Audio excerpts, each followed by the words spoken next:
How do you deal with Karens? Man, listen, to be honest, Karens have got to be in a tier of like top 5 worst people ever. A Karen is top 3. And there's not only these days, because every moron has a voice on the internet, it's not only that there's a Karen, there's also what's a guy version of Karen? There's also a guy version, Kenneth. There's a Karen and a Kenneth. The Kenneths, they're just as fucking bad, bro. The thing about Karens and Kenneths and stuff like that, there's usually a line you can draw through them all. They're hypocrites, right? That have an inability to also look at themselves as well. They are barking at one fence, but forgetting that they're within the same boundary. You know what I mean? That's the thing that you have to understand about Karens and Kenneths. People that make a mission to go out publicly and berate people, correct people. I've got one, my back neighbor. He's a Kenneth. I mean, he can go and get fucked, bro. I can't hack this guy from a distance. When I'm near him, my blood pressure goes up to a clinical level where they need to go and put me on a drip or something and give me some tablets that my grandparents take. The worst cunts is these people that come around, yeah, mate, I wouldn't do that if I was you. I'm like, hey, Kenneth, I didn't ask for your opinion, dude. You flat-footed weirdo. Oh, yeah, well, what you're going to incur if you do that is extra leaves in your backyard. I want the leaves. Oh, yeah, but, mate, I don't want the leaves. Hey, Ken, fuck off. Okay. All right, you're lucky, as my mate Tony Mutsky said, the government saved you, Ken. The government has saved you here, because if there was no law in place for belting someone for getting in your business, you'd be done by now. We have to listen to people like you. We have to sit there and, I mean, look, it is during Easter time now, so I'm trying to at least forgive thy sins. But at the same time, fuck, it can't stop the blood pressure boiling from these Kenneths and Karens. In particular, over the last week, since the tragedy that happened in Kočani, Macedonia, which is it's a horrible time for everyone that was involved and the nation itself. Kids dying in a fire, but not only from the fire, they got trampled on by their own people. The people don't talk about that. It's a lot about the fire. Yes, that's what caused the trampling, but a lot of it is, man, being trampled like in a stampede. It's a horrible way to go, that the level of stress and strain, and then you're stuck in that inferno, man. Forget about it. It's horrible. People have been DMing me, berating me about why I'm not talking about it more. They expect me to be some guy to give these families respite that are 25,000 kilometers away.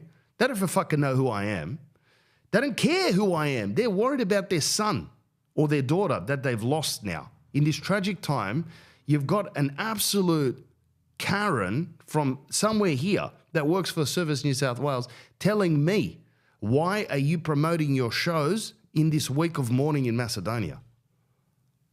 I'm like, Karen, I'm going to hand you over the Westpac notice, cunt, because I need to make a living too. I cannot bring anyone back, and I'm not in Macedonia in this place. I'm in Sydney with my own issues. I've got a show in 4 days' time. I'm traveling 5 hours away, leaving my kids for 3 days. You want me to not say anything now? Who are you, bro? You know what I mean? It fucking frustrated me. I bit my tongue. I mean, I hope she and he and whoever's been DMing me listens to this podcast, because I'm biting my tongue so I don't publicly berate you, bro. You got nothing to do with me, and you have no fucking authority to tell me what to do and when to do it. Don't ever tell me that I should or shouldn't do something. Just unfollow the page. Don't tell me how to live. You're not holier than thou, bro. And I can guarantee you're fucking sinning like a champion out there. Telling me what to do firstly is a sin, right? Remember Jesus' thing where he take out the fucking beam in your eye before you take out the speck in your brother's? Do that, man. Why don't you go out and support these people? You might have more money than me. I'm in a double brick garage with no air conditioning, sweltering here. I've got no fucking deodorant on at the moment. I hate myself. You're going to berate me on the internet in a DM. I'm not coming to your show. I'm unfollowing your page. Good. Great. That's like a perfect self-fulfilling prophecy for me, because less of that is better for my life, bro. I'm not out here to try to be the savior of all mankind. I'm mourning in my own way. I watched and read and saw the videos. Heartbreaking to me, man. It's heartbreaking. I've done everything. I'm not going to say it on the public thing out here, but what I've done in respect to that is a private matter. Beating your chest about shit like this is the perfect time for Karens to come out. They fucking love it, man. Death, debt, divorce. This is when they're out the most, man. They're out when people are down. And that's when people are up, they're fucking hiding in the grass, watching. When people are down, that's when they're coming along to act like they're going to do something for you. At least be there. Berate someone. Pull someone in line for something. Oh, I'm sorry. You've done something wrong. They love that. That's when they can flex their moral superiority on you. And that's when you're like, no, you don't understand the whole story. In particular, this woman that was berating me online, she knew nothing. Everything that she had presumed that I'd done was the opposite. She presumed I'd done nothing in regards to this topic, which is close to my heart. I love my motherland and I love the people from there as well. Every time I go there, I have the best time. And a lot of my fans are from there. But a lot of my fans are from also here that are Greek and that are Italians and that they're Croatians and Serbs and Aussies. I met them all. I owe everyone a debt of gratitude for the support that I receive. But I don't owe this Karen person coming out telling me how I should live my life, or telling me you should do this or you shouldn't do that, or aren't you ashamed of yourself? No, I'm not ashamed of myself. I'm ashamed that someone like you follows me, because you've totally missed the point. With all the 236 episodes, you should know me by now.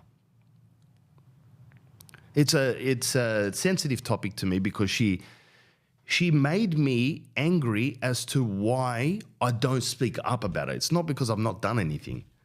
The doing, you have to tread carefully as well. You're not just going to shoot blankly into the air. I wanted to know what to do in regards to how we can actually help. Just going to be a buffoon like that, you know? So I asked a lot of questions in different chats and groups that I'm with, how we can help. And that's how we went about helping.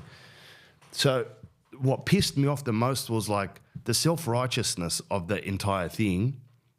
There are people that are mourning, bro, that do not want to hear from people like her. They want compassion, they want quiet, they want respect. That's all. You know what I mean? It's the same people with the flags of the Ukraine, putting it into their bio. Never been to Ukraine, never helped the Ukrainian in their life. Do not give a fuck. Wouldn't put a buck out of their pocket, putting the Ukraine flag in a fucking window in Newtown. You're just a hypocrite, pal. All right? And that's fine, and I understand, and I've been there. I know it. That's why I can speak on it, because I've been a hypocrite many times. If you think you've never been a hypocrite, you're a hypocrite.